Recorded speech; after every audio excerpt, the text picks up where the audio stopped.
Hello everyone. I hope this video finds you in good health. You are taking care of yourself and everyone around you. My name is Pradeep Burman and today we'll be talking about a drama by Arthur Miller, and the name of the drama is All My Sons. So, before we get into the different aspects of the drama, we'll be talking about some introductory part, and way before that, we'll be talking about Arthur Miller, the playwright.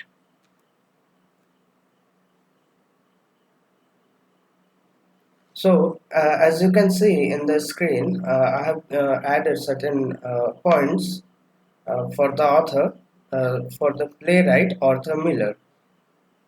Arthur Miller was born in October 1795 and he died in 2005 only. He was an American playwright and essayist as well. And some of his most famous writings are All My Sons, which was written and which was first performed in 1947, then Death of a Salesman, that is in 1949, The Crucible in 1953, A View from the Bridge, and also he wrote screenplays for various movies, and one among them is The Misfits. So he has been widely recognized, widely respected. At the same time, he was a very controversial kind of author. So, to mention few, he was awarded a Pulitzer Prize, and also he testified before the House of Un-American Activities Committee, and he married Marilyn Monroe, who was the most famous heroine of that time. And in 1980, he received a St. Louis Literary Award and so many awards. Okay, Prince of Austria's award, the Premium Imperial Prize in 2002, the Jerusalem Prize in 2003, and as well as Dorothy and Lillian Prize in 1999. So as you can see, his life has been very interesting one, and we'll go a bit deeper into his life in the next slide. So, Miller was born in 17 October 1915 in Harlem, that is in New York City. Okay, and he was second of three children of Augusta Barnett and Isidore Miller. So, Miller was a Jew and a Polish by descent. Okay, so his father, Isidore Miller, owned a clothing manufacturing business, and he had more than 400 employees at that time. And he was a wealthy and respected man in the society. But something happened in 1929, that was the Wall Street crash, and because of that they were left with almost nothing, and the business collapsed and everything collapsed, so they had to move from New York to Brooklyn. So, and then there are certain aspects to his life as well, like he went to school and then college, and it wasn't easy for them because once the business collapsed, they were not able to regain it completely. So what happened, he did some odd jobs like selling newspaper, delivering bread and everything to support his family and also to get his fee. Moreover, we see him struggling throughout his career, but uh, he wrote his first drama in his school, so in his university, sorry, where he was studying. So he went on writing, and he thought of it as a as a career choice. So he pursued it, and the first drama that he wrote was an utter failure. So this drama that we are about to study, that is All My Sons, was his second attempt in that scenario. and he thought that if this one goes not that well, then I'll give up this career. So this was a litmus test for him for his literary capabilities. So, but luckily, what happened that All My Sons, when it was first performed, it was a huge success.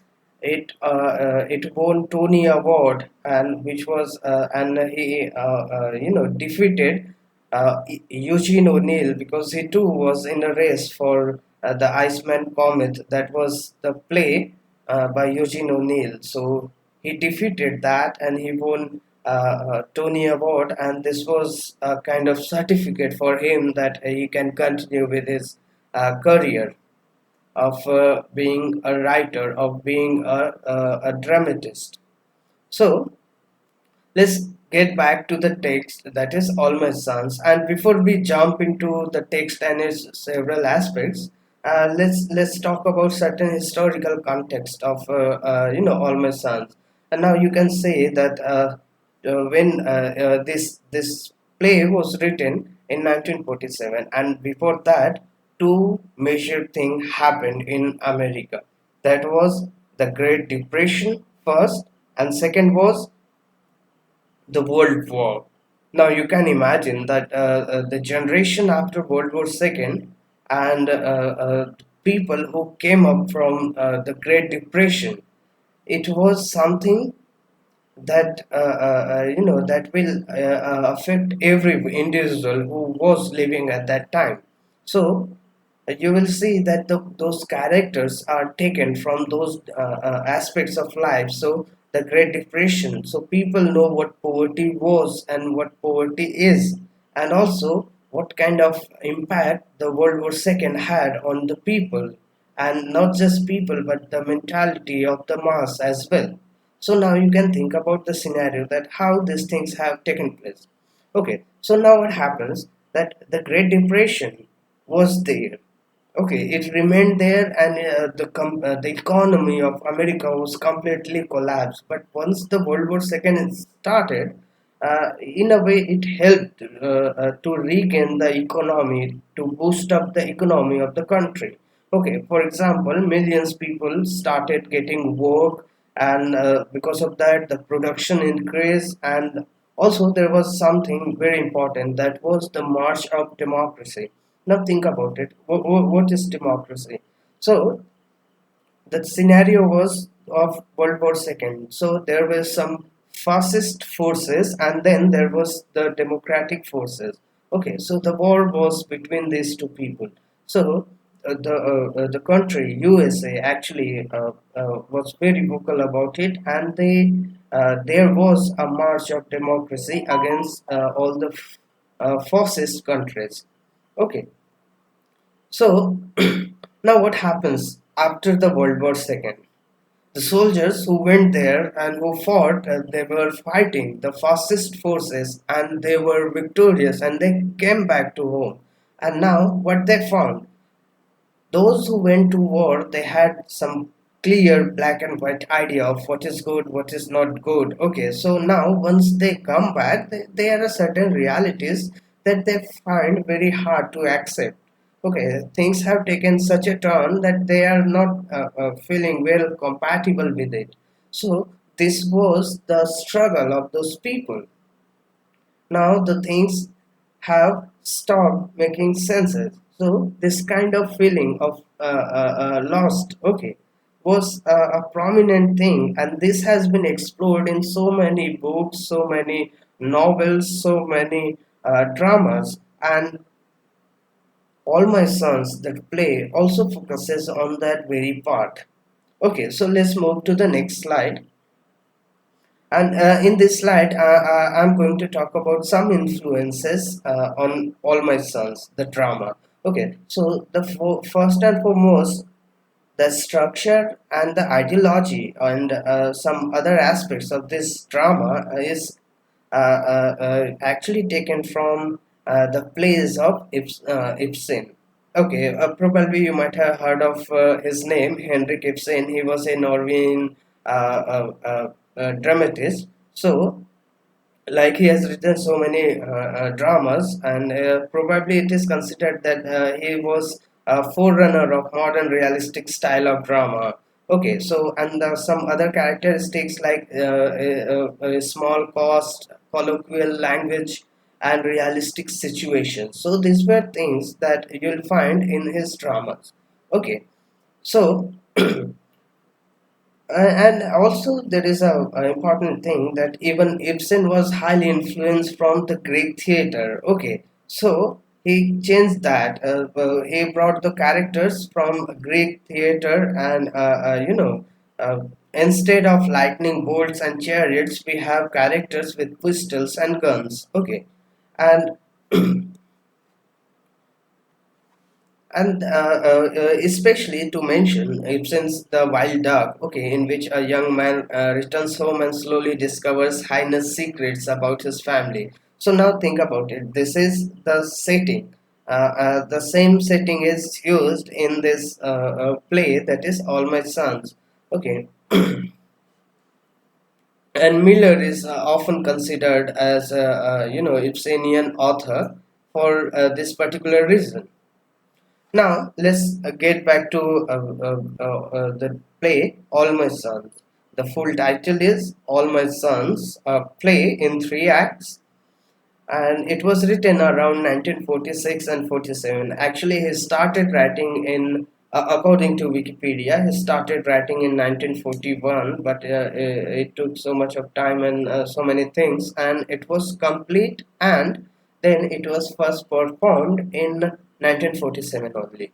Okay, so when published, it was published in 1947, no doubt, and then it was the time of realism in American drama. So you will see this play is actually a reality play.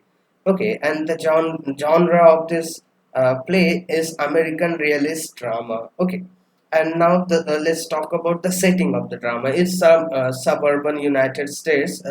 The name of the place is not mentioned. Okay, but we know it is in America. Okay, and also it is in suburban place. Okay, it's not a fully functioning city or something. It is just a suburban locality. Okay, and then there are some other aspects that will be talk about later. Okay, so let's see about the characters. As I told you that this drama has Ibsenian effect in it, so we know that this drama too contains very limited characters. Okay, and the one among them, the major one, let's just say protagonist, is Joe Keller. Okay, so he's a business, successful businessman. Okay, the name of his business is Joe Keller Incorporation, and he's running this business with his son. Okay, later we'll get to know that there was something bad that happened in the past, that is in war during the World War II, that he was responsible for producing some faulty cylinders, which led to death of so many soldiers who were,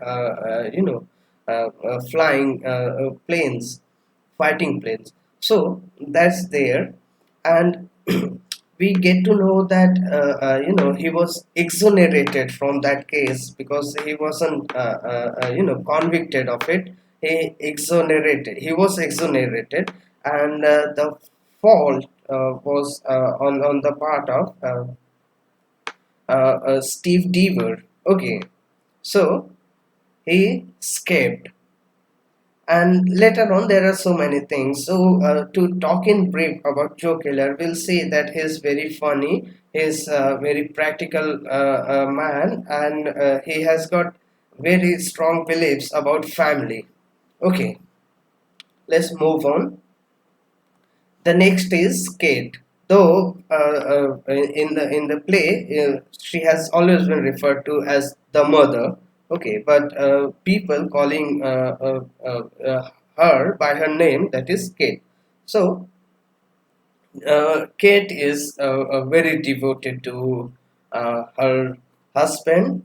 At the same time, she is well aware of the crime that was committed by Joe, and in a way she is actually seeks to sweep under the rug, which means she actually tries to hide the crime.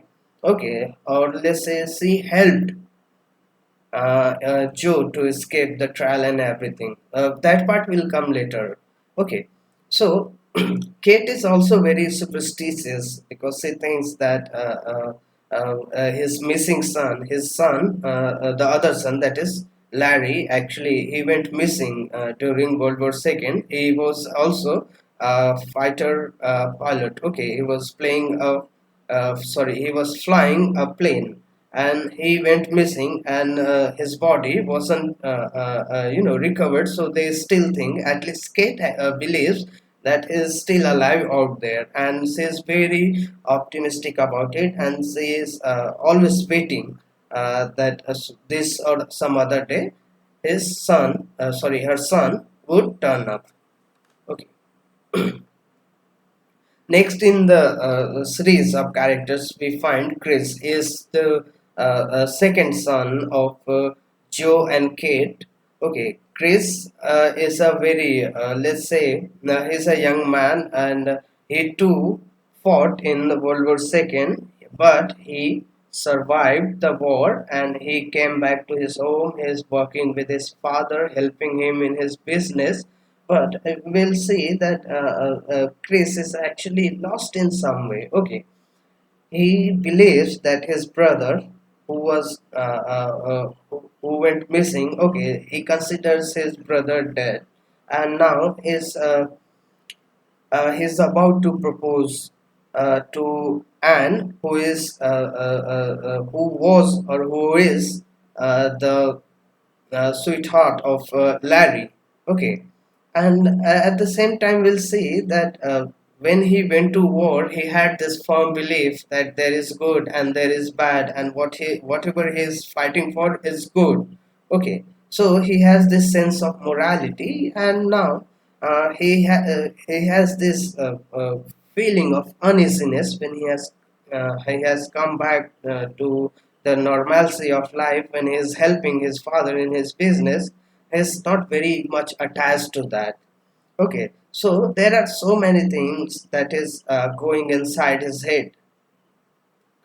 So this makes him a very complex character, and that part we'll explore later when we will be talking about some other aspects. For example, the themes of the play. Okay, so moving on. Then we have the another character is Larry Kaler. Okay, this is the first son of Joe and Kate. But as we see, we do not find Larry Kaler playing any role in the play. Actually, he's just there.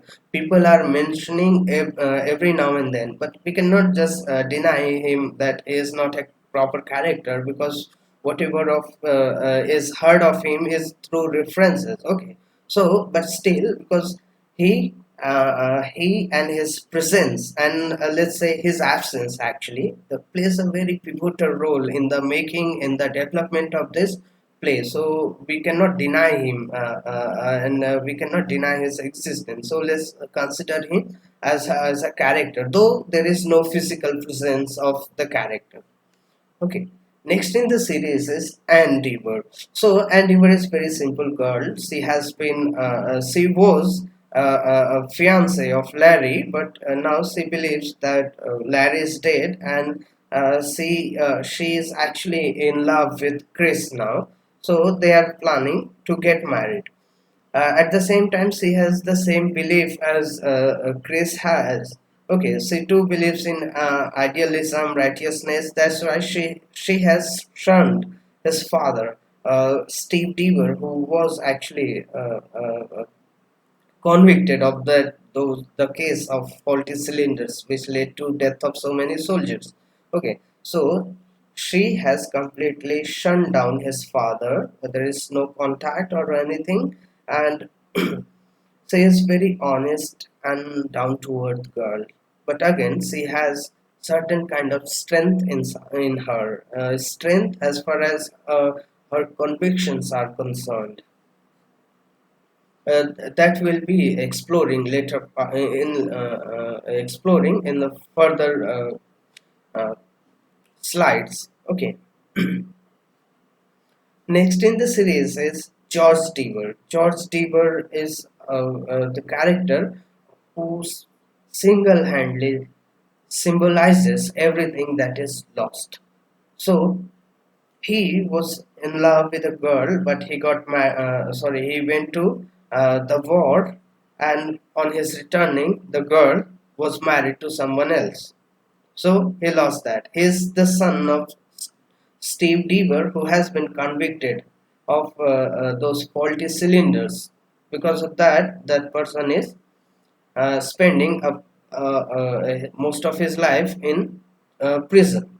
So then is also very sensitive about so many things. He visits his father and comes to know that actually it was his boss, George Kaler, Joe Kaler, who was responsible for these things, and he actually pawned him, and because of that, he is in prison. But again, he is easily disarmed by a killer family because Kate showers so much of love upon him, and Killer also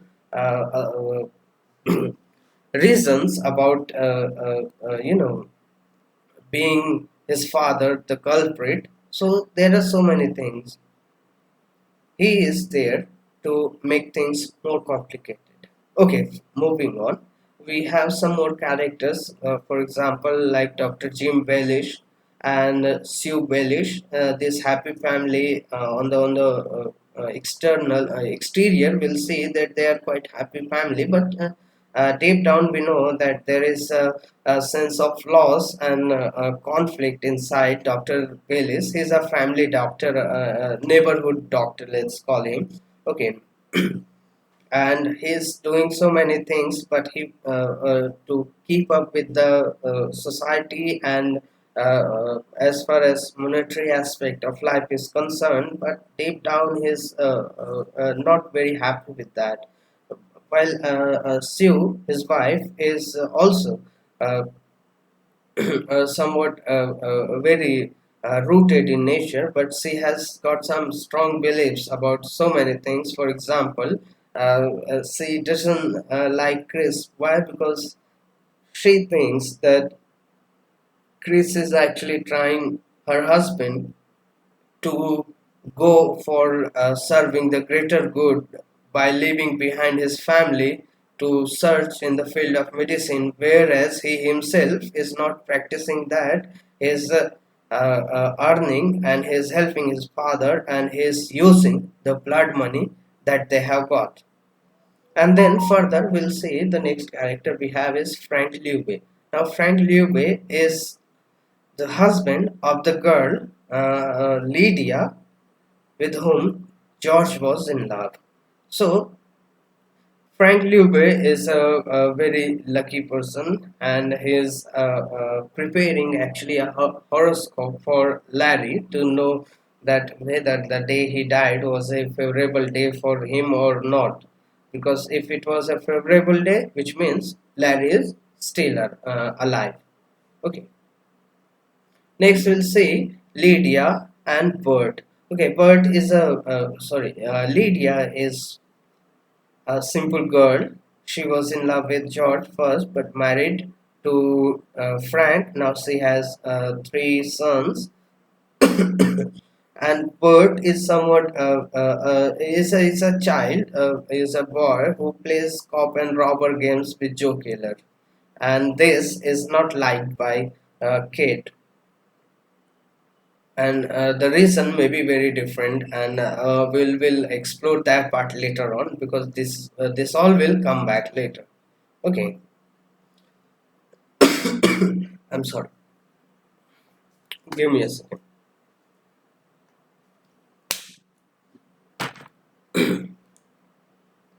So let's look at the plot analysis. Okay. For initial situation, we have Joe, Kate, Chris, Keller. Are it looks a happy family. Okay, and the only thing is not that happy thing is that the son, the other son, Larry, is missing. Okay. At the same time, there are so many things that is happening. Uh, okay, let's not go into that yet. The conflict initial situation is we get the picture of a happy family. Then the conflict rises when Chris announces his plans to marry Anne. Okay, and then it is further explored, and we'll get to know the complication that arises with the arrival of George Deaver.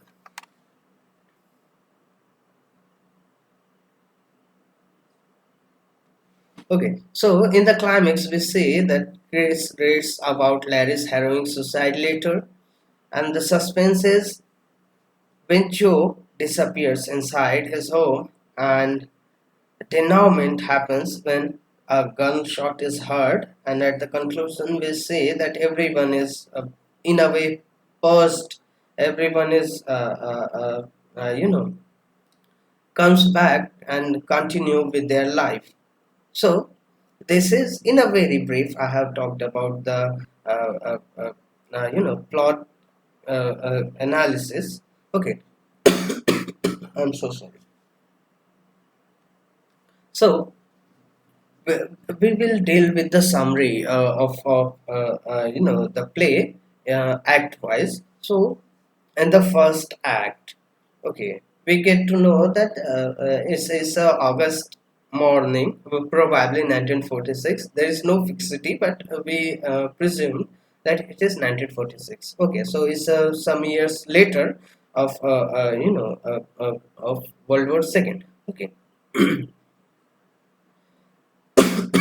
So So we have Joe Kaler, a self-made businessman, his wife Kate, okay, and then Frank and Dr. Jim Balish. So it's morning. Last night something has happened.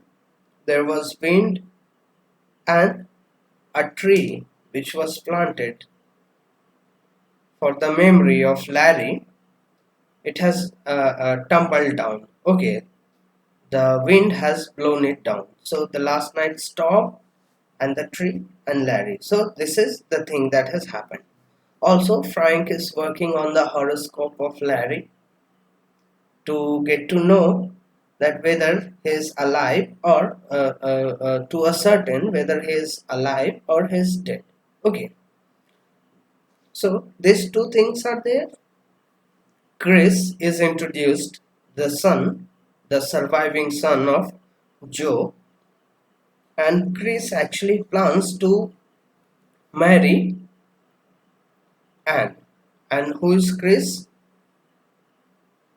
Chris is the second and surviving son. Okay, so and Anne is the son of. I'm so sorry. Anne is